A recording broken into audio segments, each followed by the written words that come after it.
Hi hello അസ്സലാമു അലൈക്കും welcome back to our channel. എന്തൊക്കെയുണ്ട് എല്ലാവരുടെയും വിശേഷം? എല്ലാവരും സുഖമായിട്ടിരിക്കുന്നു എന്ന് വിചാരിക്കുന്നു. ഞാനിവിടെ സുഖമായിട്ടിരിക്കുകയാണ് കേട്ടോ. അപ്പം ഇന്നൊരു 3 മണിയൊക്കെ ആയിട്ടുണ്ട്. അപ്പോൾ ഇന്നൊരു എണ്ണക്കടി ഉണ്ടാക്കുന്നുണ്ട് കേട്ടോ. നെയ്യപ്പാണ് ഉണ്ടാക്കുന്നത്. അതിന് വേണ്ടിയിട്ട് അരി വെള്ളത്തിലിട്ട് വെച്ചിട്ടുണ്ടായിരുന്നു രാവിലെ. ഇപ്പോൾ ഒരു 6 മണിക്കൂറൊക്കെ ആയിട്ടുണ്ട് കേട്ടോ. അപ്പം അതൊന്ന് ഊറ്റിയെടുത്തിട്ടുണ്ട്, കഴുകിയിട്ട് നല്ലതുപോലെ കഴുകിയിട്ട് ഊറ്റിയെടുത്തിട്ടുണ്ട് കേട്ടോ. എനിക്ക് എണ്ണക്കടികൾ ഭയങ്കര ഇഷ്ടമാണ് കേട്ടോ. നെയ്യപ്പം, ഉണ്ണിയപ്പം, പഴംപൊരി, ഉണ്ട അങ്ങനെയുള്ള സംഭവങ്ങളൊക്കെ ഭയങ്കര ഇഷ്ടമാണ് കേട്ടോ. അതേപോലെ ജിലേബി, അലുവ, ലഡു അങ്ങനത്തെ സംഭവങ്ങൾ ഭയങ്കര ഇഷ്ടമാണ് കേട്ടോ. അപ്പോൾ ഇതുണ്ടാക്കാമെന്ന് വിചാരിച്ചു. ഞാൻ നെയ്യപ്പം എപ്പോൾ ഉണ്ടാക്കിയാലും അത് കൊള്ളാവാറോ കേട്ടോ. അപ്പോൾ ഇതെങ്ങനെയെങ്കിലൊക്കെ ശരിയാക്കണം എന്ന് വിചാരിച്ചിട്ട് യൂട്യൂബിലത്തെ ചാനലൊക്കെ നോക്കിയിട്ടാട്ടോ ഉണ്ടാക്കുന്നത്. ഇതിലേക്ക് ഒരു 5-6 ഏലക്കായ ഇട്ടിട്ടുണ്ട്. ചോറും ലേശം ഗോതമ്പ് പൊടി ഇട്ടിട്ടുണ്ട് കേട്ടോ. പിന്നെ ശർക്കര പാനിയും കൂടെ ഒഴിച്ചിട്ട് അരച്ചെടുക്കുകയാണ് ചെയ്തിട്ടുള്ളത്. ഇനി ഇതിലോട്ട് കുറച്ച് അപ്പസോഡയും ലേശം ഉപ്പിടണം കേട്ടോ. എന്നിട്ട് ഇതൊന്ന് മിക്സ് ചെയ്യണം. അങ്ങനെ മാവൊക്കെ ഒന്ന് റെഡിയാക്കി എടുത്തിട്ടുണ്ട് കേട്ടോ. അപ്പോൾ ഇനി ഇതൊന്ന് ചുട്ടെടുക്കണം. അതിന് വേണ്ടിയിട്ട് നമ്മൾ അടുപ്പിൽ തീ മൂട്ടിയിട്ടുണ്ട്. ചീനച്ചട്ടി വെച്ച് കൊടുത്തിട്ടുണ്ട് കേട്ടോ. ഇനി അതിലേക്ക് ഓയിൽ ഒഴിച്ച് കൊടുത്തിട്ടുണ്ട്. ഇനി ഇത് നല്ലതുപോലെ ഒന്ന് ചൂടായിട്ട് ഓരോന്ന് ചുട്ടെടുക്കണം. ചുട്ടെടുക്കുന്നതിന് മുന്നേ നമ്മുടെ മനസ്സിൽ ഇങ്ങനെ ഉണ്ടാവുമല്ലോ, നമ്മൾ ചുട്ടെടുക്കുമ്പോൾ ഇങ്ങനെ പൊന്തി നല്ല പെർഫെക്റ്റ് ആയിട്ട് വരുന്നൊരു രംഗം ഉണ്ടാവുമല്ലോ മനസ്സിൽ. അതൊക്കെ വിചാരിച്ചിട്ടാണ് കേട്ടോ ഈ ചുട്ടെടുക്കുന്നത്. പക്ഷെ അങ്ങനെയൊന്നുമല്ല, സംഭവിച്ചത് വേറെയാണ് കേട്ടോ. എൻ്റെ നെയ്യപ്പൊക്കെ പല രൂപത്തിലും പല കോലത്തിലും ആയിരുന്നു കേട്ടോ. എന്തായാലും വേണ്ടില്ല, ഇതിന് വേണ്ടിയിട്ട് മെനക്കെട്ടില്ല. ഇനി ഇതൊക്കെ ഒന്ന് ചുട്ടെടുക്കാമെന്ന് വിചാരിച്ചു കേട്ടോ. കുട്ടികളാണെങ്കിൽ ആഗ്രഹിച്ചിരിക്കുകയാണ് നെയ്യപ്പം എന്ന് പറഞ്ഞിട്ട് കേട്ടോ. എൻ്റെ നെയ്യപ്പൊന്നും കണ്ടിട്ടായിരുന്നു നെട്ടരുത് കേട്ടോ. ഇങ്ങനെ ആരെങ്കിലും ചുട്ടിട്ടുണ്ടെങ്കിൽ ഒന്ന് കമൻറ്റ് ചെയ്യണേ. നമ്മുടെ നെയ്യപ്പം പല രൂപത്തിലാണ് കേട്ടോ കിട്ടുന്നത്.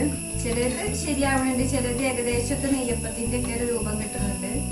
ചിലതിൻ്റെ രൂപം കണ്ടാൽ നെട്ടും കേട്ടോ. ഇതാണ് രൂപം. ഇതെന്തപ്പാന്ന് പറയാൻ പറ്റില്ല. ഇത് ഏകദേശം കുഴപ്പമില്ല. ഇപ്പം ചട്ടിയിലുള്ളതും കുഴപ്പമില്ല കേട്ടോ.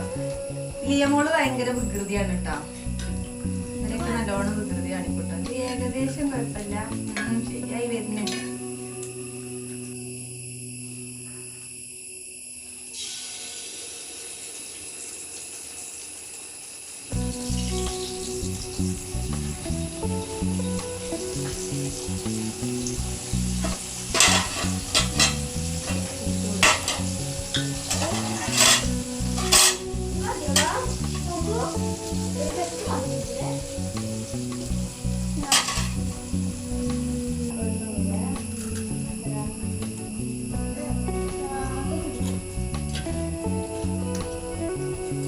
രൂപ നെയ്യപ്പത്തിന്റെ അല്ലെങ്കിലും ടേസ്റ്റ് ഉണ്ട് കേട്ടോ.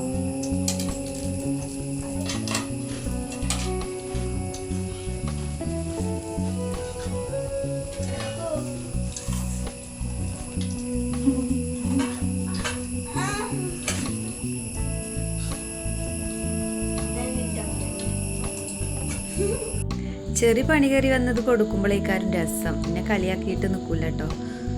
തൊപ്പിൻ്റെ ഒക്കെ ഒരു ആകൃതിയാണ് കേട്ടോ നെയ്യപ്പത്തിനുള്ളത്. എന്തായാലും വേണ്ടില്ല, എല്ലാം ഞാൻ ചുട്ടുട്ടോ, ചുട്ടെടുത്തിട്ടുണ്ട്. ഇനി മിക്കവാറും ഇത് ഫുള്ള് ഞാൻ തന്നെ കഴിക്കേണ്ടി വരും.